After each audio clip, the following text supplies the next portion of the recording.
Questão 436, eu tomei a liberdade, gente, de fazer um desenho só para vocês conseguirem entender enquanto eu faço a leitura, porque o negócio está na outra página, né? Então nós temos o seguinte, no convergente da figura, escoa ar, considerando gás perfeito, sendo área 1, 0,1 metros cúbicos, metros quadrados, área 2, 0,05, pressão 1, 0,2 megapascal, pressão 2, 0 megapascal, massa específica no ponto 1, determinar o calor trocado entre 1 e 2 por unidade de tempo, que seria fluxo de calor.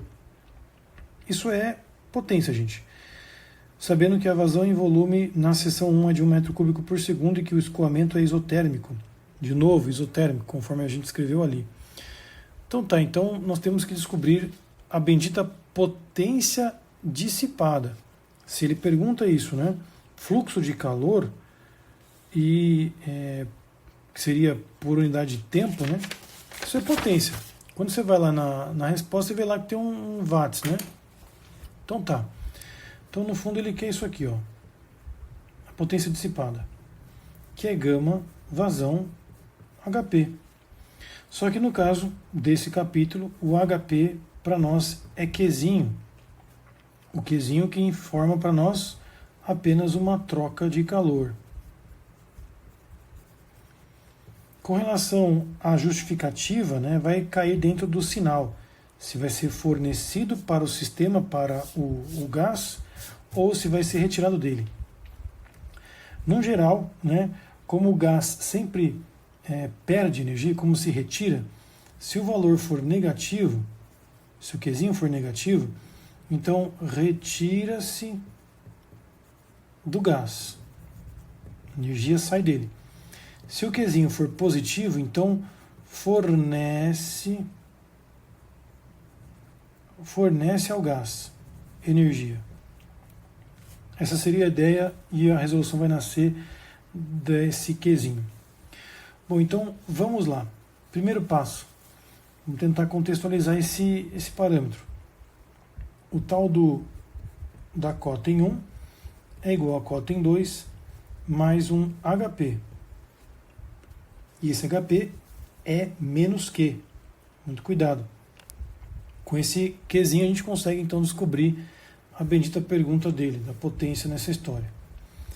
Então vamos lá, eu tenho V1 quadrado sobre 2G, P1 sobre gama, igual V2 quadrado sobre 2G, P2 sobre gama, menos, né? Menos Qzinho. Que aí na fórmula do livro do Brunetti ele assume sendo negativo sempre, pois a tendência é sempre o gás retirar a energia do sistema, né? Retirar a energia dele. Bom, aqui nós já poderíamos fazer o seguinte, gente. Lembrando do que nós fizemos na aula passada, no exercício anterior, nós vamos poder cancelar isso aqui pelo fato de ser isotérmica e não ter nenhuma altura.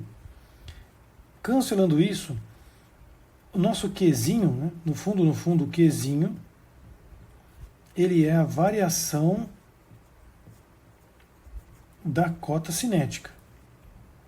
Então, nós podemos encontrar a velocidade e finalizar a questão. Depois calculando o gama Q, né, no ponto que desejamos.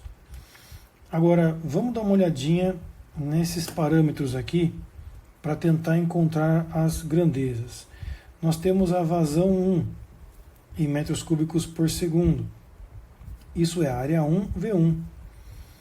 Então eu tenho que é 1 metro cúbico por segundo, a área 1 é 0,1, portanto V1 é 10 metros por segundo. Na sequência, nós temos a garantia de que a vazão mássica em 1 é igual à vazão mássica em 2. As áreas não são as mesmas, mas nós temos ρ1, área 1, V1, igual a ρ2, área 2, V2.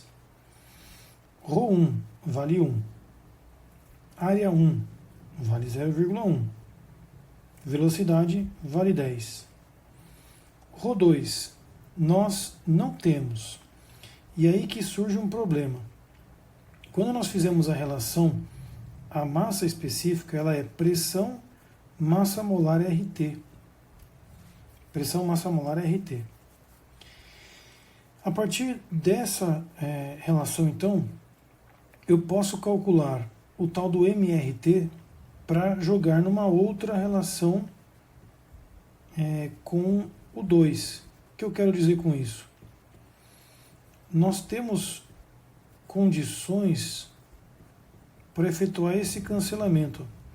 Visto que nós temos esta relação de pressão, eu vou caracterizar os dois pontos com temperaturas iguais, lembrando disso, e vou dividir uma pela outra. Ρ1 sobre Ρ2 é igual a P1 sobre P2. E remanejando um pouquinho, olha só, P1 sobre Ρ1 é igual a P2 sobre Ρ2. Vamos multiplicar por G ou dividir por G em cima e embaixo? P1 sobre Ρ1G é igual a P2 sobre Ρ2G. Olha só o que a gente chegou, eu não fiz isso na outra questão, deixei para cá. Nessa relação que a gente acabou de mostrar, qual seria a conclusão? A variação da carga de pressão é nula, porque os dois parâmetros são iguais. Mas não era esse o principal motivo, né? Eu vou já usar isso para justificar o que nós fizemos lá no exercício anterior. Eu mostrei por contas que as coisas se cancelavam. Aqui eu estou mostrando de outra maneira que, de novo, as pressões se cancelam. Agora, para achar a velocidade, eu preciso do Ρ2. O que é o Ρ2? Vou continuar aqui. Ó. O Ρ2 ele vai ser Ρ1 P2 sobre P1. E o Ρ2? Ρ1. Vamos colocar então Ρ1 P2 sobre P1 vezes a área 2, 0,05 e a velocidade V2. Beleza? Deixa eu dar uma aliviada aqui no excesso de espaço. Aí, o Ρ1, digamos que eu já poderia ter cortado, né? Vamos deixar aqui descrito o Ρ1, só para a gente poder cortar. E aí V2, gente, ele vai dar 0,1 vezes 10 dá 1. Passa P1, divide P2. E o 0,05 passa dividindo também.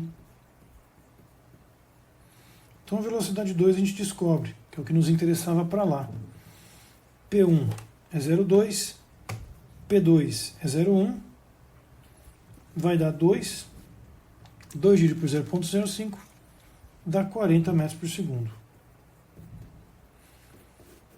Se você olhar essa resolução, ela guarda uma semelhança grande com a anterior, porque achar a velocidade demanda esta relação de massa específica e velocidades com a conservação de massa, que era um ponto que nós partíamos lá. Então veja, as equações estão aqui de volta. Conservação de massa e PV igual a nRT. Nós tiramos as velocidades, que é o que nos interessa, e constatamos essa variação de pressão sendo zero.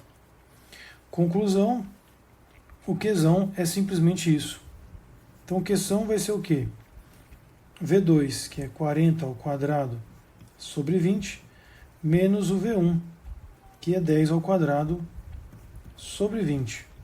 Então vamos achar essa carga e veja que vai dar positivo, né? Menos 10 ao quadrado sobre 20. 75 metros positivo. Então o que acontece é fornece calor ao gás. Né? O gás está recebendo calor, não retirando. Achado então essa informação e justificando pelo seu sinal, eu vou agora na potência. Essa potência, gente, dissipada, você pode usar o gama 1, vazão 1 e esse valorzinho de Q que nós encontramos. Se você quisesse usar o 2, gama 2, só que você teria que achar a vazão 2, que não é conveniente, porque eu já tenho a vazão 1. O gama 1 é a pressão, o ρ1 vezes G, vezes a vazão 1 vezes Q. Então a potência dissipada vai ser ρ1, que é 1, gravidade, que é 10, vazão máxima 1, e esse 75 aqui. Então a potência dissipada, 750 watts ou 0,75 kW, que é justamente o que se encontra aqui no gabarito. Então, o que tem de novo nessa resolução? Eu demonstrei aqui para vocês que numa situação isotérmica, onde não há mudança na carga potencial, né, não há mudança de altura, as variações nas pressões de um ponto ao outro dá zero. Perfeito? E que toda a troca de calor que existe nesse sistema está relacionada com a carga cinética. Digamos que as trocas de calores estão fazendo com que o fluido tenha maior velocidade. E esse desenho lembra muito o que nós fizemos no exercício anterior, quando eu havia mencionado que o atrito gerado nas paredes vai freando o meu fluido. E aí os fluidos que estão mais no meio, eles adquirem liberdade para escoar com mais velocidade. Como essa energia tem que ser eliminada e não a troca de calor, o fluido não fica mais quente nem mais frio, esse calor, não é que não há troca de calor, há troca de calor, só que a troca de calor ocorre entre os fluidos e não transforma-se em energia térmica de temperatura, mas sim em energia cinética, aumentando sim o seu escoamento, mantendo então a temperatura constante. Essa situação ela então nos ajudou nesse ponto. Trabalhos isotérmicos, você pode cancelar as pressões por conta dessa relação de temperaturas iguais, né? Se cancelaram esses parâmetros aqui. E a variação da pressão é zero. Toda a troca de calor está voltada para as cargas cinéticas, porque não há movimentação de altura. Beleza, queridos?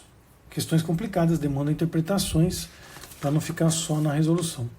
Vamos para o próximo.